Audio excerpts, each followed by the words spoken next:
दिल्ली की क्रांति की खबर देश के कोने कोने में कैसे पहुंची, इसे एक अंग्रेज लेखक के शब्दों में ही कहना ज्यादा प्रामाणिक होगा। गदर का एक आश्चर्यजनक पहलू ये था कि दूर दूर के स्थानों में सभी महत्वपूर्ण खबरें बड़ी तेजी से और प्रामाणिक रूप से पहुंच जाती थीं। खबरें ले जाने का काम ज्यादातर हरकारे करते थे, जो इतनी तेजी से चलते थे कि हमें विश्वास ही नहीं होता।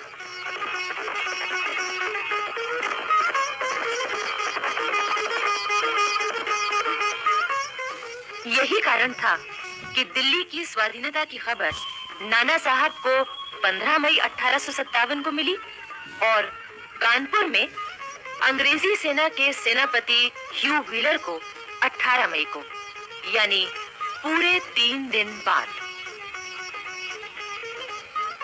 बिठूर में उस समय नाना साहब के दरबार में उनके 2 भाई बाला साहब और बाबा साहब, नाना साहब का भतीजा राव साहब, अजीमुल्ला खां और प्रसिद्ध मराठा सेनापति तात्या टोपे मौजूद थे। दिल्ली की क्रांति की खबर जब कानपुर में फैली तो हिंदुओं और मुसलमानों की सभाएं होने लगी।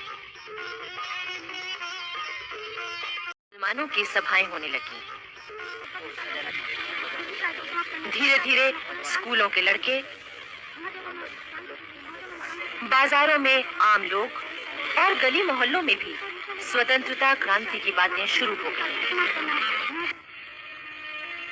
छावनी में सिपाहियों में भी क्रांति की गुप्त बातचीत शुरू हो गई।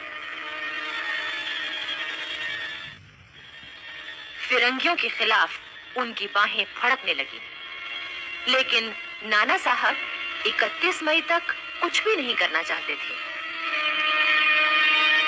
उधर अंग्रेज सेनापति व्हीलर को पूरा विश्वास था कि नाना साहब तो अंग्रेजों का ही साथ देंगे।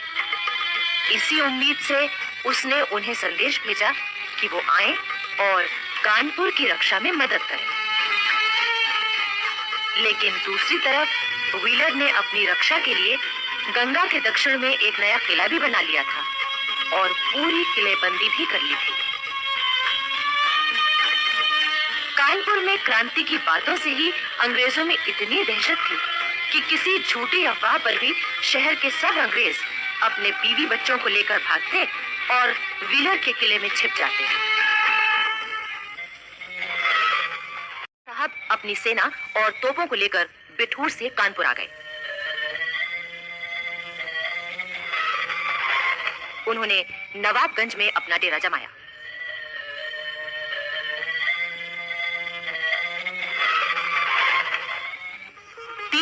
देशी और 100 अंग्रेज सिपाहियों के सेनापति व्हीलर ने बिना किसी विरोध के खजाने की चाबियां और तोपखाना उन्हें सौंप दिया। नाना साहब ने खजाने की रक्षा के लिए अपने 200 सिपाही पहरे पर लगा दिए। उस समय कानपुर की देशी सेना के मुख्य नेता थे सूबेदार टीका सिंह और सूबेदार शमसुद्दीन खां। 4 जून की आधी रात को 3 फायर हुए। यही क्रांति की शुरुआत की सूचना थी। सबसे पहले सूबेदार टीका सिंह घोड़े पर सवार होकर आगे बढ़े।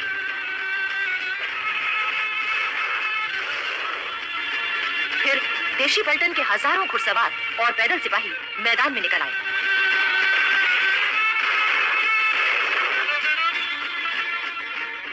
अंग्रेजों की इमारतों में आग लगा दी गई।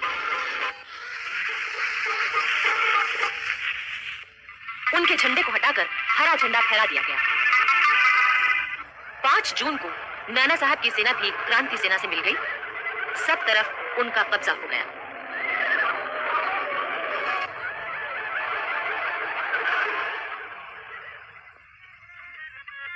जून को कानपुर में दिल्ली सम्राट बहादुर शाह जफर के झंडे का जुलूस बड़ी धूमधाम से निकाला गया।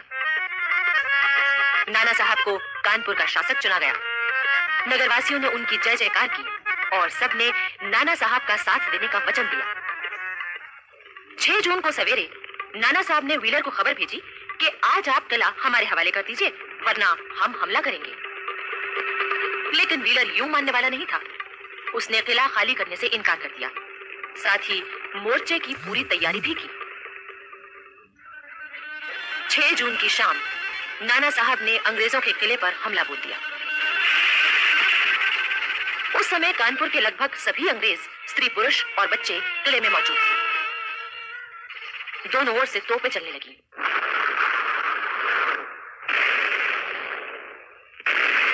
दोनों ओर के सिपाही मरने लगे, घायल होने लगे। इस संघर्ष के दौरान कानपुर की जनता का हौसला बढ़ा हुआ था। महिलाएं भी बड़े उत्साह से जुटी हुई थीं। क्रांतिकारी सेना को गोला बारूद और खाना पहुंचाने के साथ साथ घायलों की सेवा भी कर रही थीं। इसमें कानपुर की एक वेश्या अजीजन ने तो कमाल ही कर दिया। एक अंग्रेज इतिहासकार लिखता है कि अजीजन हथियार बांधे घोड़े पर सवार बिजली की तरह दौड़ती फिरती थी। दनदनाते तोप के गोलों और बरसती हुई आग की परवाह न करके वो तोपचियों को गोला बारूद पहुंचाती, सिपाहियों को खाना खिलाती, दूध पिलाती और उनका हौसला बढ़ाती। अजीजन निर्भय होकर छावनी में घायल सिपाहियों की सेवा भी करती और गुप्त संदेश भी झटपट पहुंचा देती। क्रांति सेना का आक्रमण इतना जबरदस्त था कि किले के अंदर अंग्रेजों की लाशों के ढेर लग गए। उन्हें दफनाने तक की जगह नहीं बची। जो जिंदा थे उनका बुरा हाल था। किले में केवल एक ही कुआं था जो गोले गिरने से टूट चुका था। अंग्रेजों को पीने का पानी मिलना भी मुश्किल हो गया था। कई अंग्रेज हैजा, पेचिश और बुखार के कारण बीमार पड़ गए। उधर नाना साहब ने शहर के तमाम खास लोगों की सभा बुलाई और उनकी सलाह से शहर का शासन चलाने का इंतजाम किया। हुलास सिंह को मुख्य न्यायाधीश बनाया। फौज को रसद पहुंचाने की जिम्मेदारी मुल्ला को सौंपी। दीवानी के मुकदमों के लिए ज्वाला प्रसाद, अजीमुल्ला खां और बाबा साहब की अदालत बनाई गई। अंग्रेज इतिहासकार एम टॉमसन ने लिखा है कि नाना साहब की शासन व्यवस्था में नगर में पूरी तरह शांति थी। 18 जून और 23 जून को अंग्रेजों से फिर घमासान युद्ध हुए।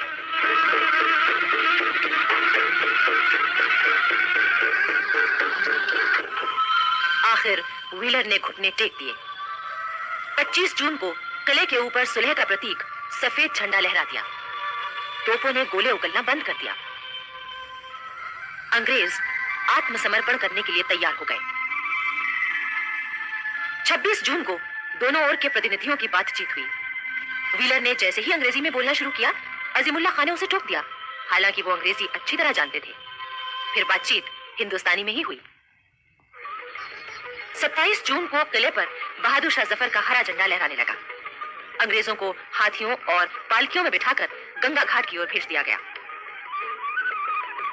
28 जून 1857 कानपुर नगर, छावनी और आसपास के तमाम इलाके से अंग्रेजों का नामो निशान मिट चुका था। नाना साहब ने इस मौके पर एक बड़ा दरबार किया, जिसमें 6 पैदल पलटने, 2 घुड़सवार पलटने, जमींदार और हजारों की तादाद में जनता आई। सबसे पहले सम्राट बहादुर शाह जफर के नाम पर 101 तोपों की सलामी हुई। इसके बाद नाना साहब को 21 तोपों की सलामी दी गई। नाना साहब ने इस मौके पर सबको धन्यवाद दिया। साथ ही फौज में 1 लाख रुपए इनाम के रूप में बांटे गए। इसके बाद नाना साहब बिठूर आए, जहां वो 1 जुलाई 1857 को पेशवा की गद्दी पर बैठे। उनका विधिवत राज तिलक हुआ और नाना साहब हिंदू पंथ पेशवा बन गए।